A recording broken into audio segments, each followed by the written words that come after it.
Thiruvananthapuram Nedumangad CPM SDPI സംഘർഷം. ഡിവൈഎഫ്ഐയുടെ ambulance കത്തിച്ചു. SDPIയുടെ ആംബുലൻസിന്റെ ഗ്ലാസ് തകർത്തു. CPM മുല്ലശ്ശേരി ബ്രാഞ്ച് സെക്രട്ടറി ദീപുവിനെ SDPI പ്രവർത്തകർ ആക്രമിച്ചതിനെ തുടർന്നാണ് സംഘർഷമുണ്ടായത്.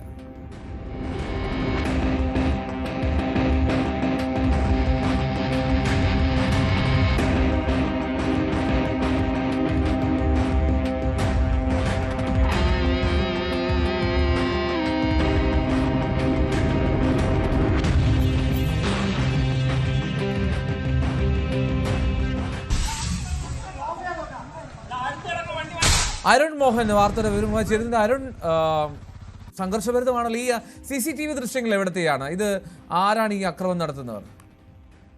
എന്തോ ഇന്നലെ രാത്രിയോടുകൂടിയാണ് ഈ സംഭവങ്ങൾക്കൊക്കെ തുടക്കം കുറിക്കുന്നത്. രാത്രി അരുവിക്കര സ്റ്റേഷൻ പരിധിയിലുള്ള മുല്ലശ്ശേരി എന്ന് പറയുന്ന ജംഗ്ഷനിൽ, അഴീക്കോട് എന്ന് പറയുന്ന ജംഗ്ഷനിൽ വെച്ചായിരുന്നു സംഭവങ്ങൾക്ക് തുടക്കം കുറിക്കുന്നത്.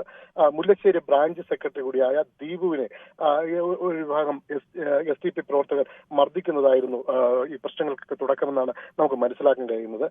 ഇതേ തുടർന്ന് ദീപുവിനെ മർദ്ദിച്ചതിനെ തുടർന്ന് CPM പ്രവർത്തകർ ഈ പറയുന്ന നെടുമങ്ങാട് ഉണ്ടായിരുന്ന SDPI പ്രവർത്തകരുടെ വീടുകളിലേക്കും അവിടെ ഉണ്ടായിരുന്ന ആംബുലൻസ് വാഹനങ്ങളിലേക്കൊക്കെ ആക്രമണം നടത്തുകയായിരുന്നു. തുടർന്നായിരുന്നു SDPI പ്രവർത്തകർ DYFI പ്രവർത്തകരുടെ ഉടമസ്ഥതയിലുള്ള ആംബുലൻസിനെ കത്തിക്കുകയായിരുന്നു. ഇങ്ങനെ ഒരു സംഘർഷഭരിതമായ ഒരു അവസ്ഥയായിരുന്നു ഇന്നലെ രാത്രി അഴിഞ്ഞാടിയത്. ഇരു വിഭാഗങ്ങളും തമ്മിലുള്ള ഒരു പോർവിളി തന്നെയായിരുന്നു ഇന്നലെ രാത്രി ഉണ്ടായിരുന്നത്. തുടർന്ന് നെടുമങ്ങാടുള്ള DYSPയുടെ നേതൃത്വത്തിലും ഒപ്പം കാട്ടാക്കട DYSPയുടെ നേതൃത്വത്തിലുള്ള വൻ പോലീസ് സംഘത്തെ സ്ഥലത്ത് വിന്യസിപ്പിച്ചായിരുന്നു സ്ഥിതിഗതികൾ ഒരു വിധത്തിൽ നിയന്ത്രണ വിധേയമാക്കിയത്. എന്നാലും ഇന്ന് രാവിലെ DYFI പ്രവർത്തകർ പ്രതിഷേധവുമായി രംഗത്തെത്തി. അത് പ്രതിഷേധമായിരുന്നെങ്കിലും അത് ഏറെക്കുറെ സമാധാനമായി പോയി എന്ന് നമുക്ക് ആശ്വസിക്കാം.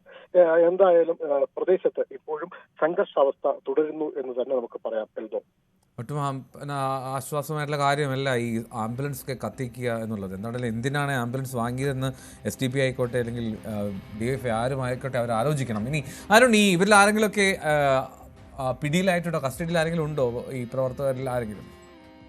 ദീപുവിനെ ആക്രമിച്ചതുമായി ബന്ധപ്പെട്ട് DYFI SDPI പ്രവർത്തകരായ 3 പേർ ആണ് ആക്രമിച്ചതെന്നാണ് പ്രാഥമികമായി ഇവർ നൽകിയിരിക്കുന്ന മൊഴി. കൂടുതൽ പേരുണ്ടാകാനാണ് സാധ്യത.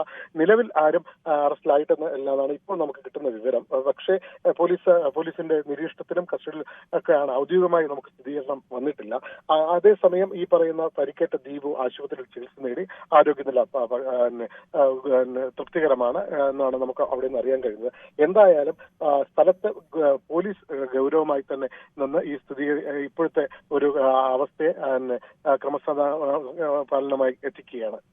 എൽദോ, ശരി. അരുൺ മോഹനാണ് വിവരങ്ങൾ നൽകിയത്. നെടുമങ്ങാടാണ് ഇത്തരത്തിലുള്ള സംഭവം. മുല്ലശ്ശേരി ബ്രാഞ്ച് സെക്രട്ടറി ആക്രമിച്ചതിനെ തുടർന്നുള്ള സംഘർഷം അത് അതിരൂക്ഷമായി മാറുന്നു. ആംബുലൻസുകൾ ഒന്ന് കത്തിച്ചു, ഒന്നിൻ്റെ ചില്ല് തകർത്തു. ഇത്തരം സാഹചര്യമൊക്കെയാണ് റിപ്പോർട്ട് ചെയ്തത്.